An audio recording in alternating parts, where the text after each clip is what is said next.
देखिए T20 और ODI का भी वो सारी चीज़ें आ गई हैं। टेस्ट में मैं आपको बता दूं कि मैंने अपने टेलीग्राम पे, ठीक है, आपको बोल दिया था कि इंडिया विन करेगी, क्योंकि अब ये मेरी थिंकिंग है कि एलिसा हेली सबसे पहले तो इनकी कैप्टनसी अच्छी नहीं, और ये हंसती रहती है, मेरे को वो पसंद नहीं है, ठीक है। प्रोफेशनल मेरे को, जैसे इन्होंने फोटो खींचा, ठीक है, इंडिया हरमनप्रीत उसको गाली दे रही थी, उसके बाद ये फोटो खींच रही है, तो लोग बोल रहे हैं वाह क्या स्पोर्ट्समैनशिप है, ये मेरे को अच्छा नहीं लगता। मेरे को ये सारी चीज, मेरे को मैक लैनिंग जैसे प्लेयर पसंद है, ठीक है, रिकी पॉन्टिंग जैसे प्लेयर पसंद है।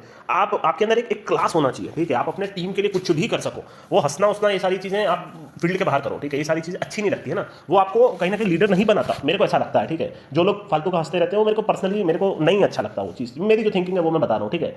तो ये कहीं ना कहीं इनकी लीडरशिप में खराबी है, और एक बार सिंपल है कि कहीं ना कहीं कोई भी टीम, कोई भी प्लेयर, हर एक चीज़ का डिक्लाइनिंग फेज जरूर आता है। ऑस्ट्रेलिया पिछले कितने सालों से मैक लैनिंग की कैप्टनसी के अंदर आप बोल सकते हो एकदम टॉप पे थी, उनको कोई टच नहीं कर सकता था, बट ये कभी ना कभी तो खत्म होना था। जैसे ऑस्ट्रेलिया का एक एरा था, आपको मालूम होगा, 1999 से आप ले सकते हो 2000 आप बोल सकते हो 7 तक अनबीटेबल टीम थी, मतलब उनको हराने के लिए भी 100 बार सोचना पड़ता था। टेस्ट T20 जो भी मैच हो रहा है सब में Australia win, Australia win, Australia win, ठीक है। तो कहीं ना कहीं वो एक फेज आता है जहां वो टॉप की टीम डाउन पे जाती है ताकि वो नीचे की टीम ऊपर आती है।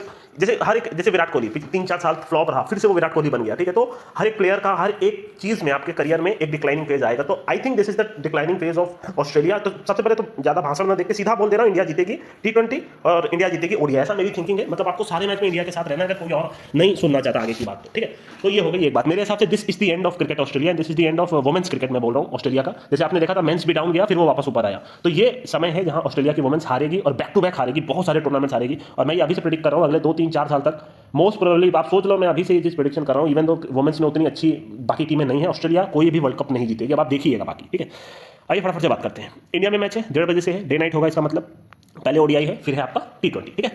आइए देख लेते हैं टीम वगैरह, मैंने कुछ भी नहीं देखा है, आपको डायरेक्ट प्रेडिक्ट कर रहा हूँ, ठीक है। इन सबसे फर्क नहीं पड़ता, वो इंडिया में रन बनता है, सीधी सी बात, जैसे आपने वर्ल्ड कप में देखा था। आप मान के चलो कि रन बनेगा, भर के रन बनेगा, वुमेन्स क्रिकेट में 250 तक का टोटल आपको मिल सकता है। तो पहले आइए बात करते हैं इंडिया स्क्वाड की, फटाफट देख लेते हैं। रेणुका सिंह आपको मालूम है टॉप की फास्ट बॉलर, इसके अलावा तितास साधु काफी अच्छी फास्ट बॉलर है, बट मेरे हिसाब से स्पिनिंग ट्रैक बनाएंगे जैसे इन्होंने टेस्ट में बनाया था, ठीक है, तभी वो जीते थे दोनों। इनको समझना पड़ेगा भाई, अपने धरती पर खेल रहे हो तो स्पिनिंग ट्रैक बनाओ। स्मृति मंदाना, ऋचा घोष, जमेमा रॉड्रिगस, आपकी रस्तिका भाटिया, स्नेहा राणा का सिलेक्शन काफी अच्छा है। मैं यही बोल रहा हूँ कि इनको बार बार ये निकाल रहे हैं, सेम ये रेजुविंदर चहल की तरह इसको निकाल देते हैं मेन टूर्नामेंट के पहले, बट टेस्ट में इन्होंने ही विन कराया। हरलीन दोल काफी क्लास क्रिकेटर है और लेग स्पिन भी करती है। अमनजोत काफी क्लास क्रिकेटर है, medium pace bowler. Shafali Verma को आप जानते हो, हालांकि अब इंडिया में बॉलिंग वो बहुत कम करती है।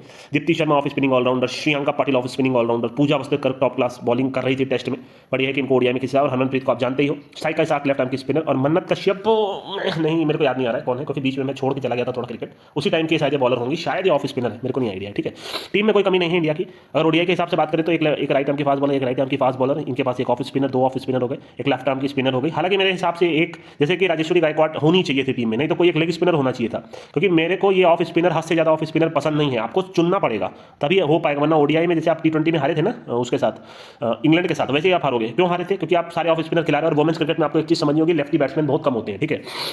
आइए इसमें देखते हैं, अभी अभी प्रिडिक्शन करेंगे बॉल नॉट रन नॉट क्या क्या हो सकता है। इसमें एक लेफ्टी हो गई, 2 लेफ्टी हो गई, इसके अलावा तो 3 लेफ्टी हो गई, इसके अलावा बस 3 ही लेफ्टी हैं, ठीक है। हालांकि 3 लेफ्टी भी इनफ होती हैं, इनकी देखिए टीम में कोई कमी नहीं है। सबसे पहली बात तो टेस्ट में इनको क्यों निकाला, मैंने वही आपको बोला, अपने टेलीग्राम पे भी बोला कि जब मैंने देखा इनका सिलेक्शन ही नहीं हुआ तो मैंने साफ साफ बोल दिया ये टीम नहीं जीतने वाली, ठीक है। तो यहाँ पे अगर देखा जाए तो ये दोनों खेल सकते हैं, इनकी टीम में कोई कमी नहीं है, आप कमी निकाल ही नहीं सकते। किम गार्थ मेरे को पर्सनली उतनी पसंद नहीं है। ओडीआई में मेरे हिसाब से एलेना किम को नहीं खेलना चाहिए, ठीक है। बाकी ये सब क्रिकेटर टॉप क्लास के क्रिकेटर है, एक से बढ़ के एक क्रिकेटर है, मतलब कोई टीम में कमी ही नहीं है, एकदम top class super hit team लग रही है ये, ठीक है। इनको हराने में हालत खराब होने वाली है, बट मैं यही जो मैंने सोचा उस हिसाब से मैं बोल रहा हूँ, this is the end of women's Australia. मेरे हिसाब से इनको हारना चाहिए और लाइन से हारना चाहिए, अदरवाइज होगा नहीं, ठीक है। तो मैं ये प्रेडिक्ट कर रहा हूँ, इवन तो देखिए बच्चा बच्चा बता देगा कि इनको हराने के लिए ना मतलब बहुत सोचना पड़ेगा। आप अगर टीम की बात करो तो ये सब क्रिकेटर ऐसे हैं ना जो आपको मतलब टॉप क्लास के क्रिकेटर हैं, इनमें कोई कमी ही नहीं है एक्चुअली में, कमी आप निकाल ही नहीं सकते आप। मैं यही बोल रहा हूँ, इनको हराना बहुत बड़ी बात है, बट फिर भी मैं ये प्रेडिक्ट कर रहा हूँ कि इंडिया वुमेन्स ये टूर्नामेंट जीतेगी और इनको 2-1 से ये टूर्नामेंट जीतना चाहिए। इवन तो टीम बहुत कोई खास नहीं है, ठीक है, बट फिर भी मैं इंडिया टीम के साथ रहूंगा। अब बॉल नॉट रनने से वगैरह तो देखिए इसमें तो कुछ ज़्यादा अपना मत करना, ठीक है।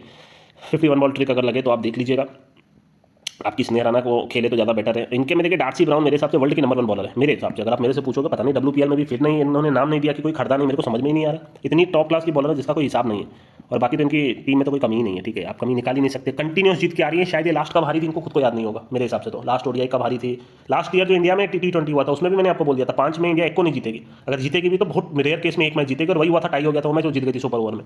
7 मैच का टूर्नामेंट था कि 5 मैच का था, ठीक है। इन्होंने ओडीआई कब हारा था लास्ट में, तो चलिए मैंने आपको बता दिया, मेरे को अपना वर्ड चेंज करने की जरूरत नहीं है। मैंने आपको बोल दिया 2-1 आपको इंडिया के ही साथ रहना है, तीनों मैच में आप इंडिया के साथ रह सकते हो, ठीक है। इवन तो फुल सपोर्ट इनको ही मिलने वाला है, बट फिर भी इट्स बोल्ड प्रेडिक्शन मेरे हिसाब से। सेम मेरा प्रेडिक्शन T20 का रहेगा।